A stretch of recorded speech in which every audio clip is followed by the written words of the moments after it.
شرک فی العبادت یا شرک فی الحقوق، اللہ کے حقوق کے لیے ایک لفظ استعمال کریں گے تو وہ کیا ہے؟ عبادت۔ وَمَا خَلَقْتُ الْجِنَّ وَالْإِنسَ إِلَّا لِيَعْبُدُونَ، میں نے جنوں اور انسانوں کو پیدا ہی اس لیے کیا کہ میری عبادت کریں۔ اب عبادت میں شرک اگر ہوگا تو یہ شرک کی تیسری قسم ہو جائے گی۔ عبادت میں شرک سے مراد کیا ہے اس کو سمجھیے۔ یہ میں پہلے بیان کر چکا ہوں عبادت کسے کہتے ہیں۔ عبادت کے دو جز سمجھ لیجئے، جیسے ایک میرا یہ جسم ہے، ایک اس میں روح ہے۔ روح نظر نہیں آتی، نظر جسم آتا ہے، لیکن اس جسم کا سارا وجود اس روح سے ہے۔ چلیے روح کو چھوڑیں، جان، جان کیا کس بلا کا نام ہے؟ کسی کو نظر آئی آج تک؟ لیکن یہ جان ہی ہے جو اس جسم کو قائم رکھے ہوئے۔ اسی طرح عبادت کا ایک جسم ہے، ایک جان ہے۔ جسم کیا ہے؟ اطاعت، اللہ کی بندگی، ہمہ تن بندگی، ہمہ وجوہ بندگی، ہمہ وقت بندگی، یہ تو بیان کر چکا نا۔ اور روح کیا ہے؟ محبت، اللہ کی محبت۔ اطاعت جبر سے کی جاتی ہے تو وہ عبادت نہیں کہلاتی۔ انگریز کی اطاعت ہم کرتے تھے نا، لیکن کیا عبادت کرتے تھے؟ بات سمجھ میں آئی؟ اطاعت تو کر رہے تھے، عبادت نہیں۔ عبادت اس اطاعت کو کہتے ہیں جو کسی ہستی کی محبت سے سرشار ہو کر ہمہ وقت، ہمہ تن، ہمہ وجوہ کی جائے۔ تو جسد ظاہری کیا ہے عبادت کا؟ اطاعت۔ اور روح کیا ہے؟ محبت۔ اب ان دونوں کے اعتبار سے شرک کیا ہے، توحید کیا ہے، اس کو سمجھ لیجئے۔ اور یہ ہیں وہ چیزیں جو میں نے عرض کیا تھا کہ بالکل الجبرا کے فارمولوں کی طرح کی بات ہے۔ اطاعت میں توحید کیا ہے کہ مطاع مطلق صرف اللہ، ٹھیک؟ باقی ساری اطاعتیں اللہ کی اطاعت کے تابع۔ نفی نہیں ہے، والدین کی اطاعت کرو، لیکن جہاں والدین حکم دیں اللہ کے حکم کے خلاف، بات ختم، اطاعت نہیں ہوگی۔ بیوی شوہر کی اطاعت کرے، آپ اولو الامر کی اطاعت کریں، شاگرد استاد کی اطاعت کرے، مرید پیر کی اطاعت کرے، لیکن کیا پیر کو یہ بھی حق ہے کہ اللہ کے کسی حکم کو منسوخ کر دے؟ رسول کے کسی حکم پر اپنے حکم کو ور کرے، بالا تر رکھے؟ سمجھ میں آ گیا؟ اصول کیا ہے کہ اطاعت مطلق، unconditional, unlimited obedience is due only to Allah. All the other obediences are limited by His injunctions. اس کو حضور نے کیسے بیان کیا؟ لا طاعت لمخلوق فی معصیت الخالق۔ مخلوق میں سے کسی کی اطاعت نہیں ہوگی جس میں خالق کی معصیت لازم آ رہی ہو۔ جہاں اللہ کا کوئی حکم نہیں ہے آپ میرا حکم مان لیجئے، یہ شرک نہیں ہوگا۔ جہاں اللہ کا حکم ہے اس کے خلاف میں حکم دوں اور آپ مان لیں تو یہ شرک ہو جائے گا۔ بات سمجھ میں آ گئی کہ نہیں؟ اب اس کو اپلائی کیجئے۔ ایپلیکیشن بالکل انڈیویجول لیول پر کیجئے۔ پہلے اللہ کا حکم کیا ہے؟ فجر کا وقت ہو گیا، نماز پڑھو۔ نفس کا حکم کیا ہے؟ سو۔ آپ نے اطاعت کی نفس کی، آپ کا مطاع کون ہوا؟ نفس۔ اور اللہ کی معصیت میں ہوا کہ اس کے حکم کے تابع ہوا، تو آپ کا نفس کیا بن گیا؟ آپ کا خدا، معبود۔ یا غلطی ہے اس میں کوئی؟ اس شرک کو پہچانیے ذرا، کون بچے گا اب؟ بات سمجھ رہے؟ اگر تو وہ فارمولہ صحیح ہے تو پھر یہ اپلائی ہو گیا۔ اب آپ کے اندر اتنی ہمت ہونی چاہیے، یا یہ سوچیے کہ فارمولے میں غلطی ہے. You can refer back. آئیے دوبارہ دیکھیے فارمولہ صحیح ہے. لا طاعت لمخلوق، میرا نفس مخلوق ہے کہ خالق ہے؟ مخلوق. میں نے اپنے نفس کی اطاعت کی اپنے خالق کی معصیت میں، تو میرا مطاع کون ہوا؟ نفس. جو مطاع ہے وہی معبود ہے. میرا معبود کون ہوا؟ نفس. اس کو کہتے ہیں مولانا روم نفس ما ہم کم ترس فرعون نیست، لیکن اورا عون ایرا عون نیست. میرا نفس بھی فرعون سے کم نہیں ہے. فرعون نے کیا کہا تھا کہ یہ مملکت میری ہے مصر کی، یہاں میرا قانون چلے گا. الیس لی ملک مصر، کیا مصر کی حکومت میری نہیں ہے؟ میں نہیں جانتا کون اللہ کون رسول، کیا حکم صحیح کیا غلط، میرا حکم چلے گا. تو میرا نفس بھی تو یہی کہتا، میں نہیں جانتا کیا اللہ کا حکم کیا رسول کا حکم، میری مرضی پوری کرنی پڑے گی. میری خواہش، میری چاہت، میری تمنا وہ پوری کرنی پڑے گی. اور ہم ہاتھ جوڑ کر اس کے آگے کھڑے ہو جائیں کہ بھائی ٹھیک ہے جو تیری مرضی ہے. اللہ کی مرضی پیچھے، تیری مرضی پہلے. تو معبود کون ہوا؟ نفس ما ہم کم ترس فرعون نیست، لیکن اورا عون ایرا عون نیست. ٹھیک. قرآن سے سند چاہیے. قرآن نے فرمایا ارائیت من اتخذ الہہ ہواہ، کیا تم نے دیکھا اس شخص کو جس نے اپنی خواہش نفس کو اپنا الہ بنا رکھا ہے؟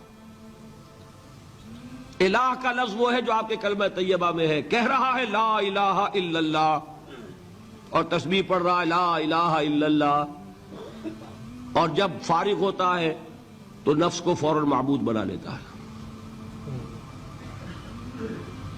ارائیت من اتخذ الہہ ہواہ، کیا تم نے دیکھا اس شخص کو جس نے بنا لیا اپنی خواہش نفس کو اپنا معبود. اچھا اسی کو میں اب ٹاپ پر لے جا رہا ہوں، درمیان میں فل ان دی بلینکس آپ کر لیجئے گا. یہ میں نے کہا تھا انڈیویجول میں. اب آئیے کلیکٹیو لائف جو ہے، قومی زندگی، اس میں سب سے اونچی چیز کیا ہوتی ہے؟ کسی بھی ریاست کا دستور. دستور میں کیا بات طے ہوتی ہے؟ اولین کہ حاکمیت کس کی ہے. ٹھیک. اگر آپ نے کہا جمہور کی حاکمیت ہے، کسی نے کہا فلاں خاندان کی حاکمیت ہے، کیا ہوا؟ یہ ہوا کہ نہیں؟ گھبرا کیوں رہے ہیں؟ پکڑے نہیں جائیں گے. بات تو صحیح کہیے. قرآن کیا کہتا ہے؟ ان الحکم الا للہ. قرآن کی آیت ہے کہ نہیں؟ یہ نہیں ہے کہ تمہارا کوئی اختیار نہیں، تمہارا اختیار ہے، تم قانون سازی کر سکتے ہو، but with in the limits of the injunctions of the Quran and the Sunnah. اگر تم نے حاکمیت مطلقہ کا دعویٰ کیا، جو چاہوں حکم دوں، جو چاہے ہم قانون بنائیں، تو یہ حاکمیت مطلقہ ہے، اور یہی اس دور کا سب سے بڑا شرک ہے.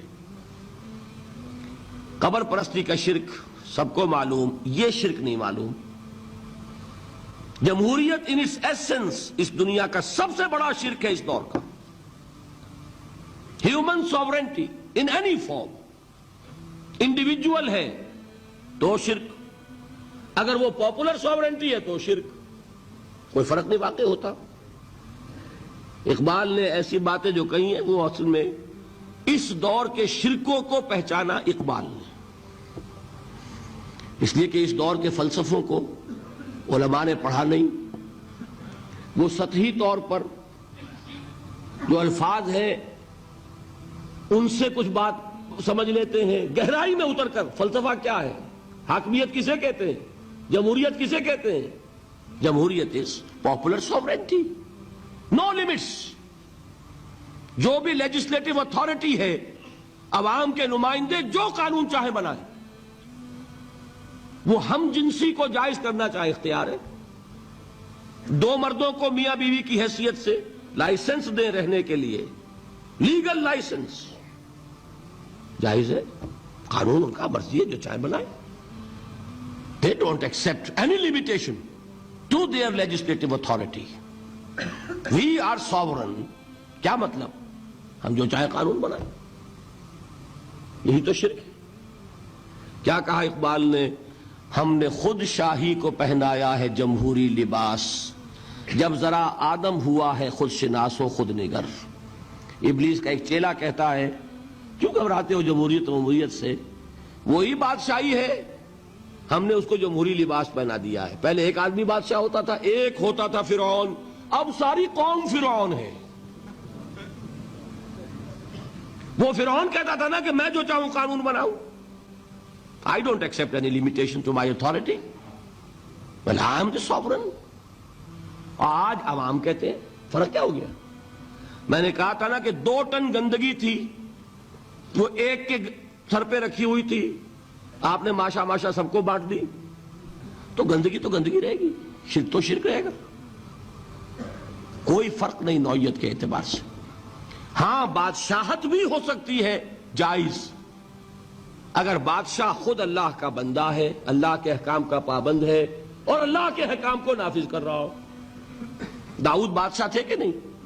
سلیمان بادشاہ تھے کہ نہیں؟ جمہوریت بھی ہو سکتی ہے جائز، بشرطے کہ جمہور یہ تسلیم کر لیں کانسٹیٹیوشن میں کہ ہمارا اختیار محدود ہے اللہ اور اس کے رسول کے احکام سے. اب وہ اسلامی جمہوریت ہو جائے گی. اسلامی بادشاہت تھی داؤد کی اور سلیمان کی. اسلامی جمہوریت اللہ کرے کہ واقعتاً حقیقتاً کسی ملک میں قائم ہو جائے، آج تک تو ہے نہیں، لیکن یہ کہ ہو جائے تو وہ اس دور کا تقاضا ہے. لیکن یہ کہ اگر ہے وہ بات کہ حاکمیت مطلقہ ہے عوام کی، تو گویا کہ عوام نے خدائی کا دعویٰ کیا ہے. سروری زیبا فقط اس ذات بے ہمتا کو ہے، حکمراں ہے ایک وہی باقی بتان آزری. جو کوئی بھی حاکمیت کا مدعی ہے وہ آزر کا تراشا ہوا ایک بت ہے، وہ فرد ہو یا عوام ہو، قوم ہو. ہاں اللہ کو حاکم مطلق مان کر اس کے احکام کے اندر باہمی مشورے سے ایک نظام چلانا، یہ ہوگا صحیح اسلامی نظام. سمجھ میں آئی بات؟ اب آئیے دوسری چیز، محبت میں توحید کیا ہے؟ توحید فی المحبہ. یہاں بھی محبت کی نفی نہیں ہے. شوہر بیوی سے محبت کرے، بیوی شوہر سے محبت کرے، والدین اولاد سے کرے، اولاد والدین سے کرے، لیکن اللہ کی محبت سب سے بالا تر. یہ ہے توحید. کوئی ایک محبت بھی اللہ کی محبت کے برابر ہو گئی تو شرک، اور کوئی محبت اللہ کی محبت سے اونچی ہو گئی تو اب شرک سے اوپر کوئی لفظ ہمارے پاس ہے نہیں. میں نے کہا تھا نا کہ یہ تو ہماری زبان کی محدودیت ہے، ورنہ تو وہ شرک سے اوپر کا کوئی لفظ ہونا چاہیے نا. برابر ہو گئی تو شرک ہے. ہاں ساری محبت اللہ کی محبت کے تابع. توحید کیا ہے؟ والذین آمنوا اشد حبا للہ. اشد، اہل ایمان وہ ہے جو اللہ کی محبت میں سب سے شدید ہے. یہ نہیں وطن سے محبت کرو کوئی حرج نہیں، گھر سے محبت کرو کوئی حرج نہیں، بیٹے سے کرو، اولاد سے کرو، مال سے کرو، کوئی حرج نہیں، لیکن مال کی محبت اللہ کی محبت کے برابر نہ ہو جائے یا اس سے اوپر نہ ہو جائے. اولاد کی محبت اللہ کی محبت سے اوپر نہ چلی جائے. وطن کی محبت، قوم کی محبت اللہ کی محبت سے اوپر نہ چلی جائے. جو محبت بھی اللہ کی محبت کے برابر ہوئی یا اوپر گئی، یہ شرک فی المحبت. اور محبت روح ہے عبادت کی، تو یہ کیا ہے؟ شرک فی العبادت. فارمولا ہے نا. اب اپلائی کیجئے ذرا.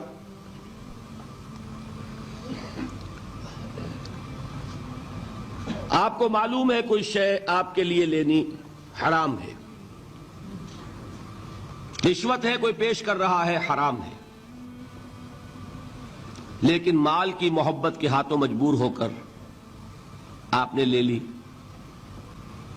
محبوب تر کون ہے، اللہ یا مال؟ نہیں، اس معاملے میں کون ہے؟ وہ تو مال ہے نا. مشکل ہے، ماننا مشکل ہے. وہ تو چاہتے ہیں شرک کے موضوع پہ تقریر ہو تو بس وہی 2-4 مسئلے جو ہیں انہی پر دھواں دار تقریر ہونی چاہیے، ہمیں کوئی نہ چھیڑے. براہیمی نظر پیدا مگر مشکل سے ہوتی ہے، حوث چھپ چھپ کے سینوں میں بنا لیتی ہے تصویریں. باہر کے بت آپ توڑ دیں گے، یہ اندر جو بت خانہ آباد ہے اسے کون توڑے گا؟ مال محبوب تر ہو گیا اللہ سے تو آپ کا معبود حقیقتاً کون ہے؟ مال. آپ کو کیا کہا جانا چاہیے؟ زر پرست. دعویٰ کیا ہے؟ خدا پرستی کا. حقیقت میں ہے زر پرست. اور اگر دلیل چاہیے تو حضور کا فرمان تعس عبد الدینار وعبد الدرہم، ہلاک ہو جائے یا ہلاک ہو گیا درہم و دینار کا بندہ. کون ہے درہم و دینار کا بندہ؟ جس کے لیے درہم و دینار اتنے محبوب ہو جائیں کہ وہ اس کے لیے اللہ کے احکام کو توڑ دے. تو وہ کس کی بندگی کر رہا ہے؟ دولت کی. نام کیا ہے؟ عبد الرحمن. حقیقت میں کیا ہے؟ عبد الدینار. نام تو رکھنا آسان ہے، ماں باپ نے رکھ دیا. یہ محمد فرما رہے ہیں صلی اللہ علیہ وسلم عبد الدینار و عبد الدرہم. درہم و دینار کا بندہ، لفظ عبد. ٹھیک ہے، اب اپنا جائزہ لے لیجئے. اللہ تعالی ہمیں توفیق دے کہ ہم اپنے اندر جھانکیں کہ شرک کون کون سے ہیں، کہاں کہاں ہیں. حوث چھپ چھپ کے سینوں میں بنا لیتی ہے تصویریں.